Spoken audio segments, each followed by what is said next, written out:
Welcome to Hypnotic Authenticity.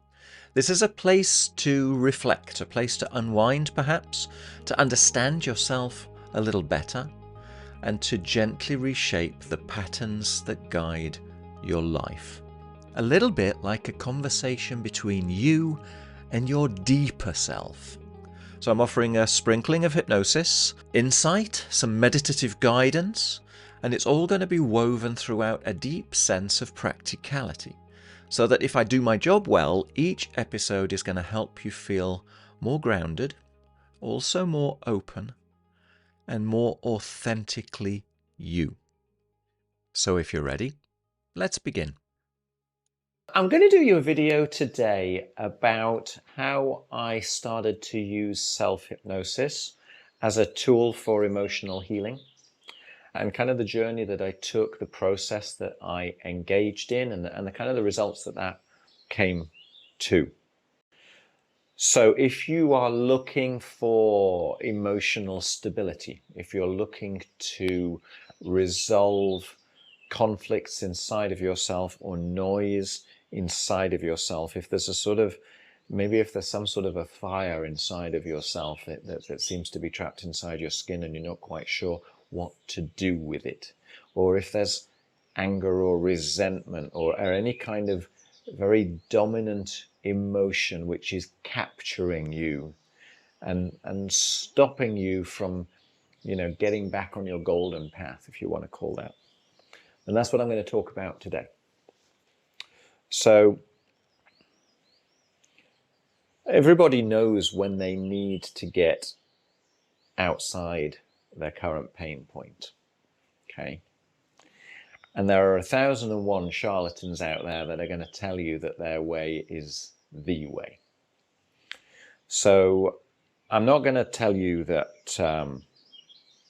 that self-hypnosis can fix all things, because I guess that would be naive. But I would encourage you to try it, to experience it, and to learn from that. In my experience, the results were transformative. That's all I can say. So, and I'm not the sort of person who, prior to the experience of hypnosis, would have said something so ridiculous. Okay? So this was sufficiently transformative to permit me to now talk of things that previously would have been way outside my comfort zone, way outside the zones of what is socially permissible inside the stories of my head. So it's made me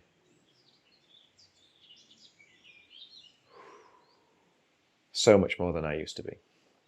So much more than I used to be. In so many ways, if I start to list them, it'll sound ridiculous. But I guess that's the whole point of emotional healing, right? It's to free yourself. It's to permit yourself to be what you currently are, to permit yourself the freedom to expand upon that,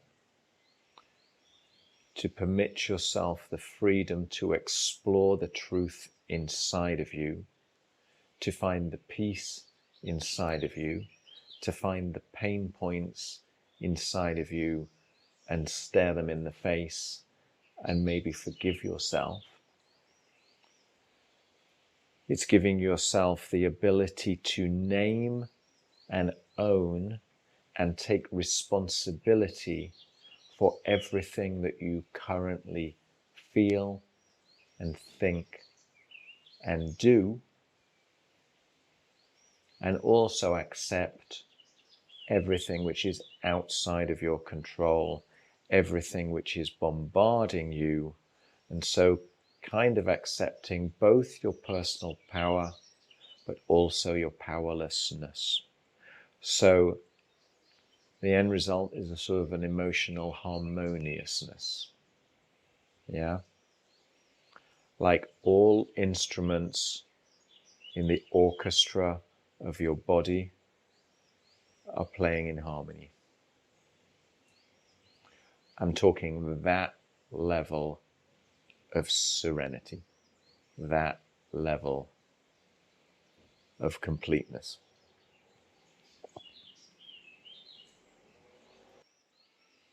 Okay, so what does self-hypnosis have to do with all of that? Okay. If you're emotionally, let's take an extreme, right? Let's say that if emotionally you are on fire, right? Or maybe you're just, maybe you don't feel very firmly anchored and you're very easily swayed off course. Your emotions are volatile, let's say. There are pain points inside of you which are very easily triggered. Or maybe there's a massive trauma, there is something that keeps coming back to you where you failed to anticipate, there were unanticipated consequences, and now this is still screaming at you to make sure that you protect yourself from it in the future, right? Any of that and a whole lot more. What I failed to understand until I experienced self-hypnosis was the extent to which I was trapped inside my current story, inside my current version of reality. And when I say that, that sounds a little bit ridiculous, but it was the experience of self-hypnosis that caused me to come to that new conclusion. So I'm not saying self-hypnosis is the only way to come to a conclusion like that, but I found it to be, for me, revelatory. So what goes on in self-hypnosis? So you come with a current reality, a current perception. You go into self-hypnosis, the conclusion that you come to from that is that you are so much more than that. That your conclusion isn't the only conclusion, that there are other conclusions, so you have more flexibility, you have more opportunity, you have more agency, more personal power than you thought you had. So you come out with a broadening possibility set and a deeper understanding of yourself. Not only that, but it also activates your parasympathetic nervous system. It gives you the ability to manage your emotions more thoroughly, to choose your emotional state when it's important to do so, to get back on your own side, to appreciate yourself, to sleep better, to be able to regulate your emotions in a manner which is more conducive to something which is productive in your life. It's very, very broad in actual fact. I came to the conclusion anyway that it was very powerful. So, what is self-hypnosis? Let's go down there. Because I dare say if you haven't tried it before, it's not what you think it is.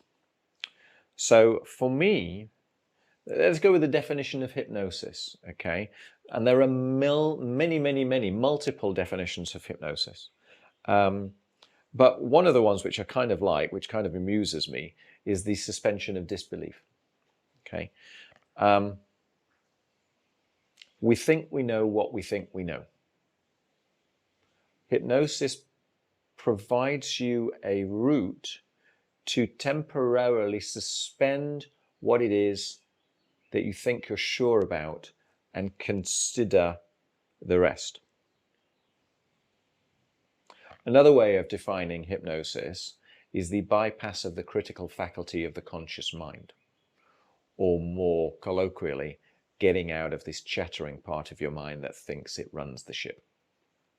So another way of explaining hypnosis is to say that you are permitting the rest of you, the quieter voices inside of you, or your intuition, your instinct, your gut, your animal, your organism, your subconscious, whatever you choose to call it, to express itself, to communicate with you so that you relate more deeply with all of you rather than just with the chattering part of your mind.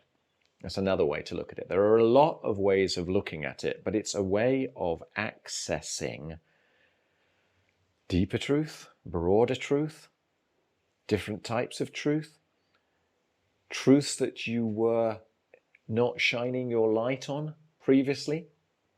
All of that and a lot more. But the act of hypnosis itself, and even the act of self-hypnosis, is a ceremony. And insofar as it's a ceremony, you might therefore say that it is completely irrelevant. It is nonsense. But it's a way of finding the access point, the open door to that deeper element of yourself. And really the access door, it turns out, having experienced it, is everywhere, but in the chattering part of your mind. It's actually all around you, but the chattering part of your mind kind of dominates. It gets in the way, and it makes you think that's everything about you.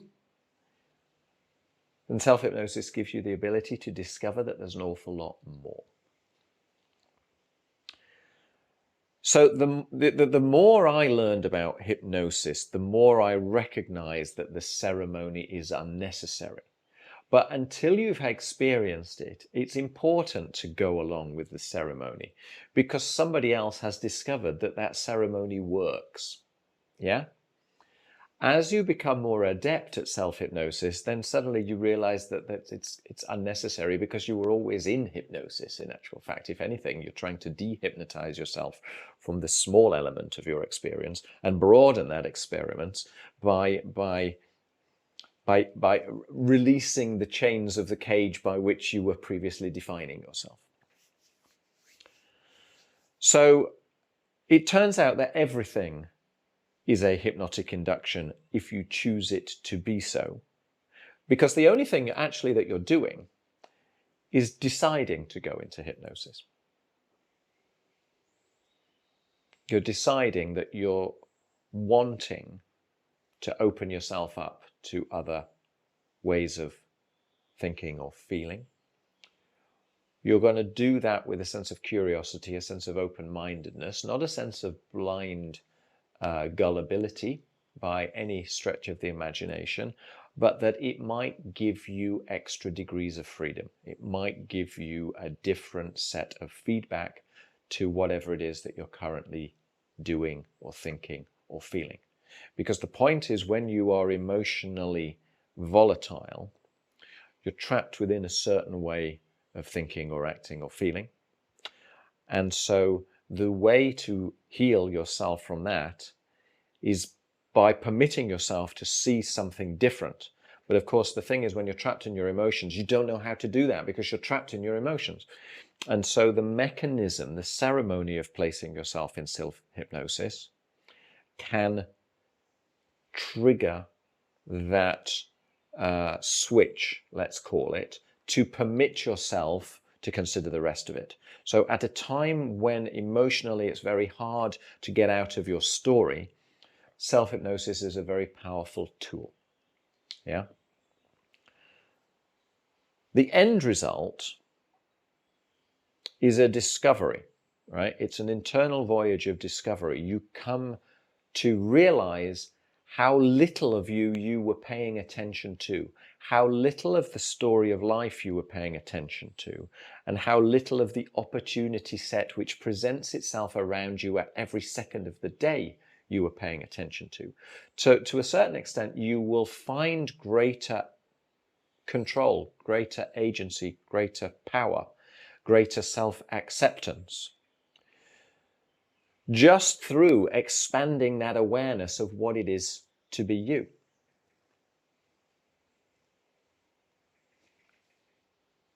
And so you become a more whole individual. Yeah? That's why you get the emotional control back. You actually permit yourself broader emotional freedom, and as a result, no longer need to go out to the broad spectrums, to the broad ends, because you trust yourself. Yeah? So you're more regulated, you're more serene, I guess you would say.